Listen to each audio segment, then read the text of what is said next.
this. Now, usually we go after each other and it gets really ugly and really nasty. I want to salute Nick Wilson on something here. Nick brought up an idea yesterday that I appreciate. I know he's trying to make the team better. I think the very worst thing that anybody can think of, the scariest scenario for anybody, is that they just run it back, which I think we have to prepare ourselves and have to have it on the table with the Cleveland Cavaliers. All right? Now, we got Mike Florio joining us at 8:20. We'll get back into the Sorsby stuff coming up right before that.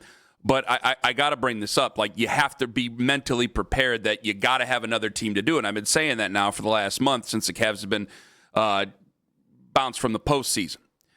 But now, Nick brought up yesterday a trade scenario that actually a lot of Cavs fans seem to enjoy. My first trade offer to Boston would be Donovan Mitchell for Jaylen Brown straight up. And that's no disrespect to Donovan, because Donovan is a great player. But I would rather Jaylen Brown and Evan Mobley as the core of this team for the next 5 years than Evan Mobley and Donovan Mitchell, or Donovan Mitchell and Jaylen Brown. Donovan and Jaylen play different positions, but both do require some ball in their hand. You alleviate Boston's logjam on the wing. I think Donovan can act as somewhat of a point guard for them. He becomes their second best player to Tatum, and I think he's at the point where he'd be willing to accept that to win an NBA title. Jaylen, I think, forecasts better into the future of being able to be the same player 5 years from now as opposed to Donovan. And I think he fits better with Evan as well because he's a little bit more pliable, having made more sacrifices in Boston than Donovan's really had to make here. I think it's a no-brainer from both sides, by the way. So I'm a big Jaylen Brown fan. We've all talked about it.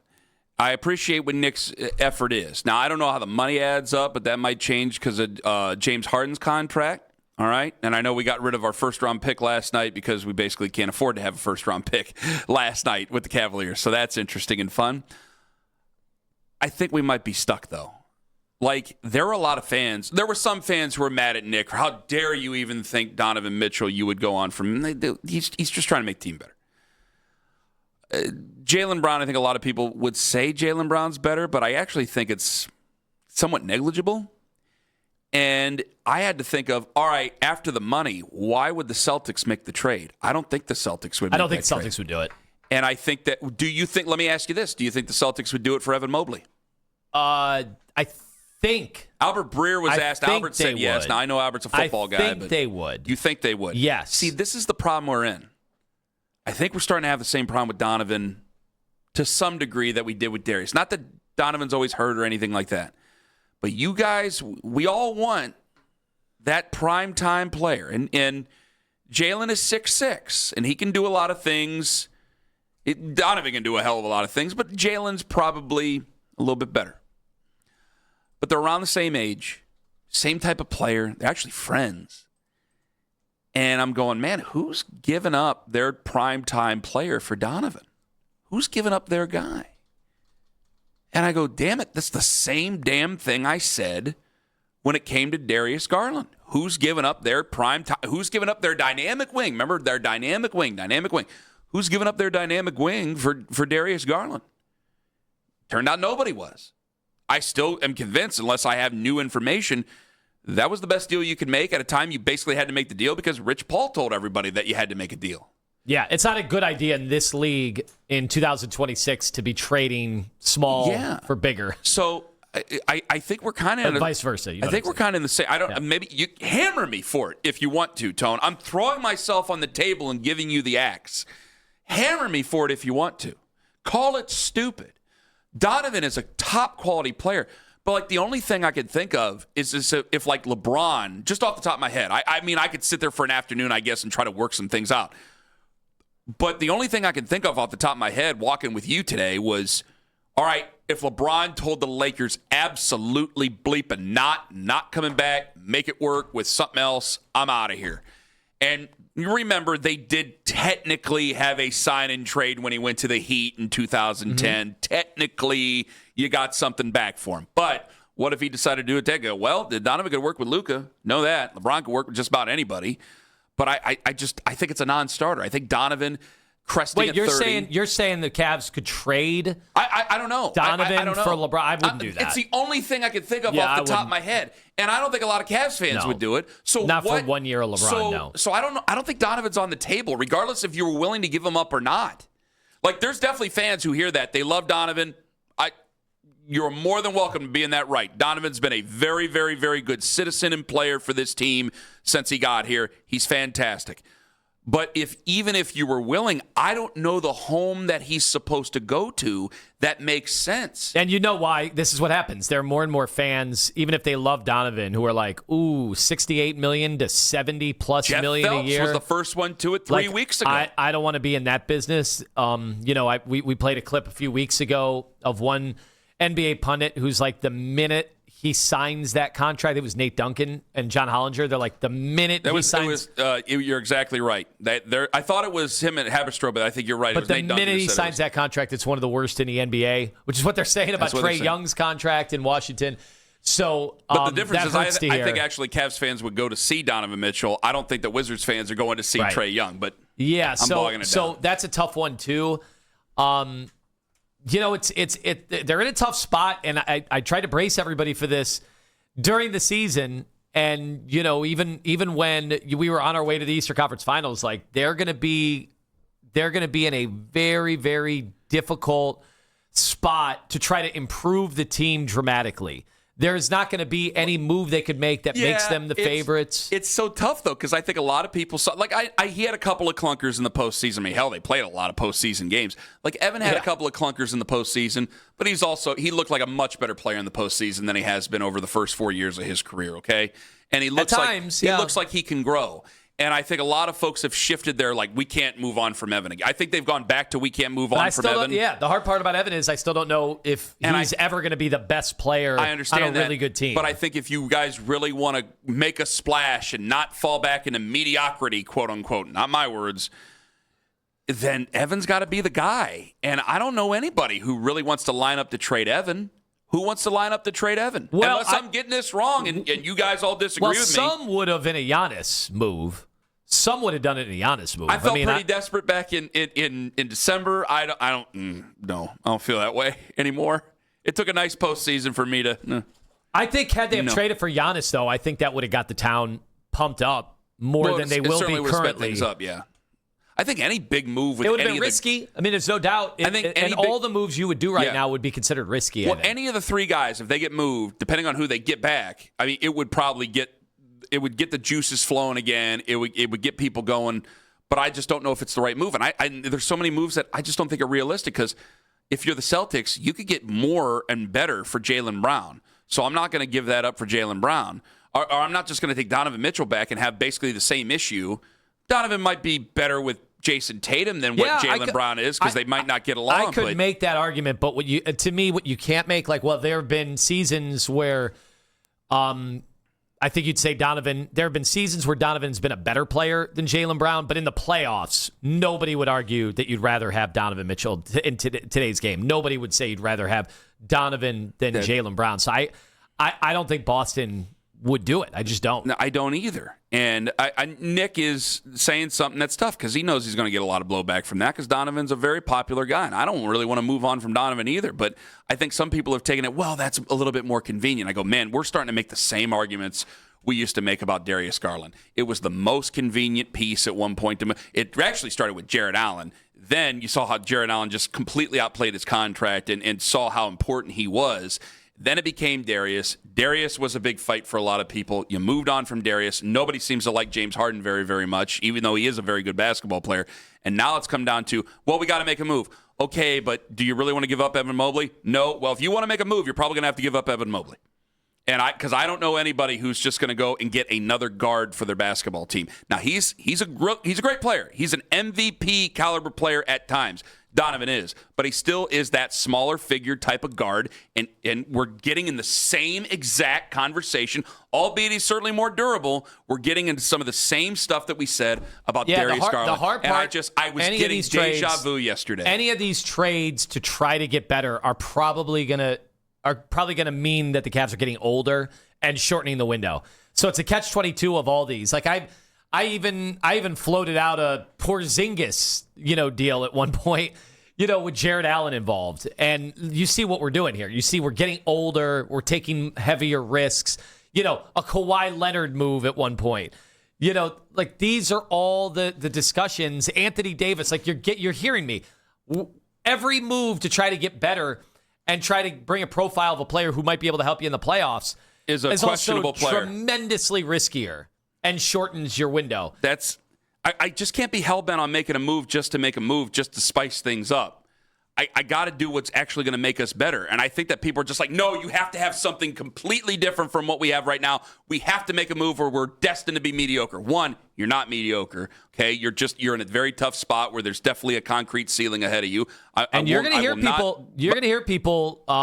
I guarantee you're going to hear going into next year, if they just stand status quo, you're going to hear, that the Miami Heat could be ahead of you, which I don't think they are, by the way. No, but I'm just saying, not right now. People are going to start to say that, depending on what Boston gets for Jaylen Brown, or if just Jaylen Brown stays there. You're going to have people pick the Celtics ahead of you.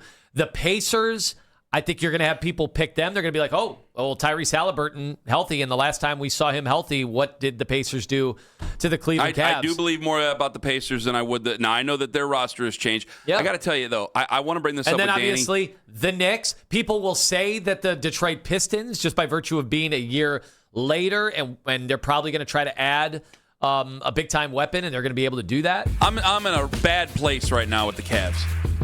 Emotionally, I'm good. Emotionally, I'm like, hey, if we got to run it back, we got to run it back.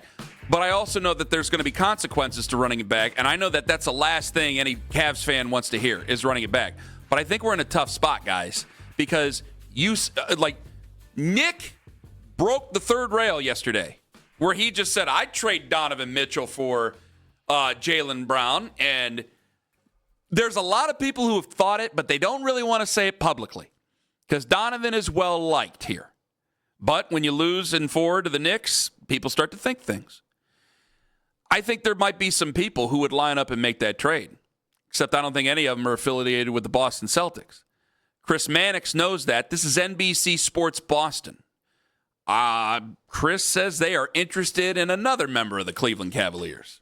Jaylen Brown is truly available and what the asking price for him is going to be. But the Celtics, I believe, are listening to those calls and are, thinking up their own trade matches of their own. I spent some time this afternoon talking to different teams about what might the Celtics be interested in. And the name and the team that came back to me a lot was Evan Mobley and the Cleveland Cavaliers. Mobley's one of those guys that could fit the archetype of the type of player that the Celtics are looking for. Now, if it is a deal they're interested in, is a complicated deal to make because the Cleveland Cavaliers are a second apron team and there are a whole bunch of different rules that go with being a second apron team, including the need to match dollar for dollar value with the player that goes out. That's just mathematically impossible, it seems like, in this moment. But that's the name trending. So that's from NBC Sports Boston, which, by the way, I don't know why I went, but anyway, I'm sorry. So Evan Mobley's been bandied about. And I think that last December, I think a lot of people would have said, yeah. They were willing to do it for Giannis. I was willing to do it for Giannis last December. But he had himself a very nice postseason this year. Now, there are a couple of bad ones in there, so if you want to go looking, you'll find them. They played 18 games or whatever it was in the postseason. They played a lot of basketball, almost doubled the regular season of what they had with James Harden. So it's a very careful thing. You have this player who's very good. This is why I'm making the comparison. Nobody said Darius Garland wasn't good. Darius Garland's problem was injury. Darius Garland's problem was size. Now, Donovan has been pretty sturdy and stable for you. Donovan, maybe a little bit of the problem is size. Maybe a little bit of the problem is ceiling.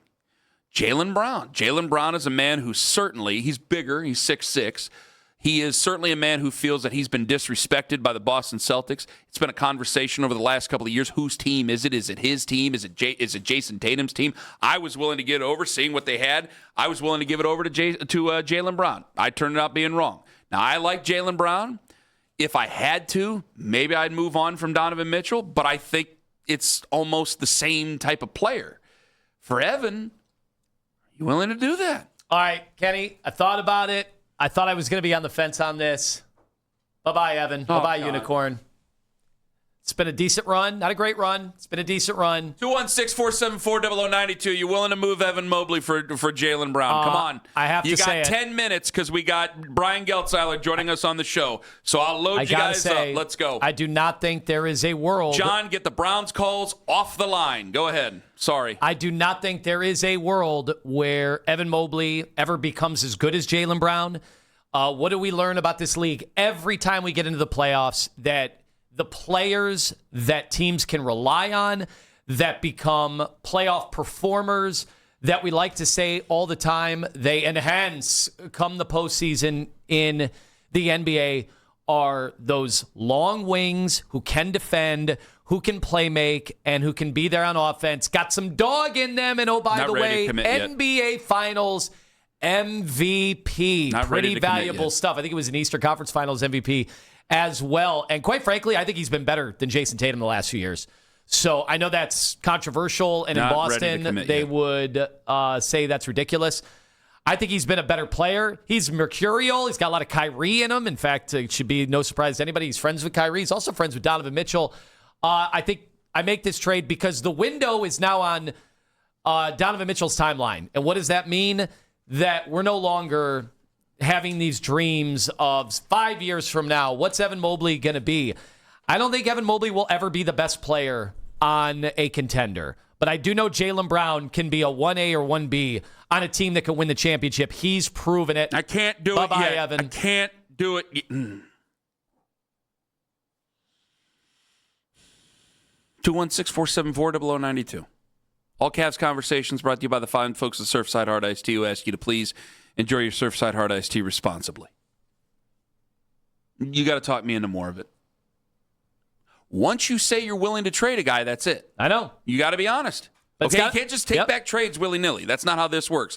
It's the same thing as the LeBron-Michael discussion. Once you say one's better, that's it. Once you've been public about moving a guy, I think that's what the Cavs are trying to avoid. Like, you do have egos on this team. I know everything's supposed to be hunky-dory. You have egos on this team. You saw how Jaylen Brown reacted to that conversation with the Milwaukee Bucks. You don't want any problem with any of your players.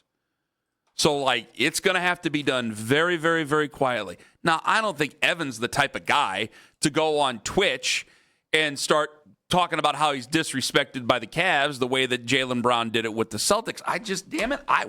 I don't know why I'm not there yet. I can't bring myself to squeeze the trigger. And I think part of it is because I've been arguing about the guy for the last 5 years. And it's because Evan's talent is tantalizing. It is. When you see, and I remember on social media a couple times, and obviously on the shows that we did afterwards, he showed some nasty streak here and there in the playoffs. Like, he showed me some things I didn't know, but with the totality of it is, it's not going to be good enough over the next 2 years when Donovan Mitchell, when the stuff in his game starts to deteriorate, right? He is not going to be ascending quick enough. We've seen that. Remember the first month and a half? Is just Evan enough to get Jaylen Brown? Financially, I mean, there might be other pieces and parts thrown in. There were some Strus and Pritchard rumors in there, man. I would trade Evan and Strus if I could get Pritchard and Jaylen Brown. I'd say that'd be the easiest trade ever. That would make it even easier for me. But, be that as it may. Well, you've been looking to move off the Strus Moose for years. This creates and this creates other problems. It solves some problems. It creates other problems. Like, what are you going to do defensively on the interior? Like, on the wings, you've made the huge significant upgrade you need to make, especially playing alongside Harden and Donovan Mitchell. Well, that's what I'm saying. That's why I'm not really willing to do it. If you guys are all saying running it back is not interesting to you and does not give you a shot, all right, I at least give you this. That's not I'm not making moves just to make moves and saying, well, it's got to change. Yeah, but you're saying you don't want to just stay the same to stay the same. No, I don't. That's the hard part. That's the hard predicament the Cavs are in. Man, you're telling me 6'6", 6'2", 6'6" on the starting five. And then Jared Allen, okay? And then as of right now, what, Dean Wade? I'd have somebody play defense. Yeah. So you'd have Dean Wade. All right. Until he's no longer usable. Boy, it's amazing. Jared Allen. he's got to be one of the most underrated players in the history of Cleveland If he's sports, one of the last men because standing? he was the first guy that anybody ever talked about when we ever first started talking about years ago about messing with the core four. He was the first guy that's mentioned. He may be the last one standing when this all is done. And it's all because of how much he outperforms that contract. He is an amazing bargain. I've only heard stories of the owner backing one guy to be the key piece of winning a Game 7, and that was Jared Allen. Outstanding. Absolutely outstanding. Mr. Game 7. My respect for Jared Allen has, I don't know if the cup is runneth over. The respect I have for Jared Dr. Allen. J.A.? Damn. I can't. Look at that backcourt, though, Tone. I mean, what are we just doing? We just putting names together? Mitchell, Harden, Brown, that's it? I mean, good God. I don't know if that's going to get you over the Knicks. I don't know either. But I don't think that'll get you over the Knicks. I wonder if they do know that this group is constituted does not give them a shot to win a championship. Not willing to do it. Not going to do it. Not willing to do it. Ain't going to happen. Will in a car. Hello. Yeah, hey, Lima, stick to football because Jared Allen should be the one traded, not Evan Mobley, not on any planet in Cleveland. So the guy that helped win 2 Game 7s for you? Doesn't matter. He said that he is not a okay, those Game 7s don't matter. Did you win? They would have lost the Game 7s. Yes, they did win. Willis. Thanks to Jared Allen. Willis coming in hot. I don't remember Evan Mobley winning them a Game 7. Got swept by the overrated Knicks, and Jared Allen disappeared. Wait, the overrated who? The Knicks are overrated by a long shot. I'm supposed to stick to what again? The Knicks are overrated. The championship team? Obviously, you don't know football. Were you the guy? Hold on. Were you the guy on ESPN that said it's a participation trophy? Will? Who was that guy? 100%. Was that you, Will? Did they let you on ESPN and say all the champions just get participation trophies? Vinny Goodwill. So it was Will. No, I mean, Vinny Goodwill in a car. You believe the other. You agree with the guy on the best sports betting, but hey, listen, Jared Allen. What did I agree? Wait, Will. What's my point? Hold on. What was my point on the sports betting? Let's see what nuance you were able to glean from that conversation.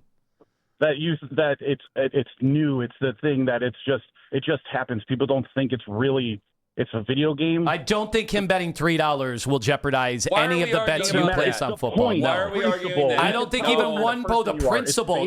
Did Terry Rozier lead to even one person? Well, I'm asking you a question. Do you have the ability to listen for a couple seconds? Did Terry Rozier gambling on the NBA convince one person not to actually gamble on the NBA? Him being involved in that. Do you have the ability to answer as well? You already have proven that you can't listen. Now you're proving that you can't talk when it's your time to talk to answer the question. You're really bad at this holding a conversation thing, Will. You're really sinking yourself I here. don't want to hear that hypothetical. What did you have? Any way you look at it. Any way you look at it, it's cheating. What is Jared cheating? Allen, they should trade Jared Allen 100%. But Will, they're going to have to trade Donovan Mitchell if they bring Jaylen Brown in here. Sorsby has not been accused of cheating, so wrong. Can I step in for a second? You're doing terrible. Let me step in for a second. Will, do you really believe the Knicks are overrated? Yes, 100%. So who's good, Will? Who's good in the NBA? We got to do this. No, definitely the Spurs are better than them. They just had bad games. The team that lost in 5 games. You have to save this man from This is impressive. You have to keep fighting. I let you talk. So you're telling me that the Cavs No, I wanted to hear him. He was sinking himself by the second. I tried to save him. I know he ran out of time. I tried to save him. No, you that's can't not why. call the team that just won the championship 2 weeks ago. You give people long enough overrated. rope, they will eventually hang themselves. That's the one thing I've learned. That, to me, is right up there with the guy who said that LeBron didn't hang the drywall. I think that's one of the top 5 calls we've ever had that have been insane. You cannot 2 weeks after. You can't say that. That's what the championship is for, Will. Your head coach said it. I'm nervous. And what are people saying about him? Will in a car is just anonymous. They're nervous. making fun of him on what's left of late night You television. can't say it because the head coach said it. Guys, it makes sense. Will lost a ton of money betting against the Knicks. And that's why he wanted to talk about the gambling and somehow say that the Knicks are overrated. Sorry, dude. You got to work on your parlays.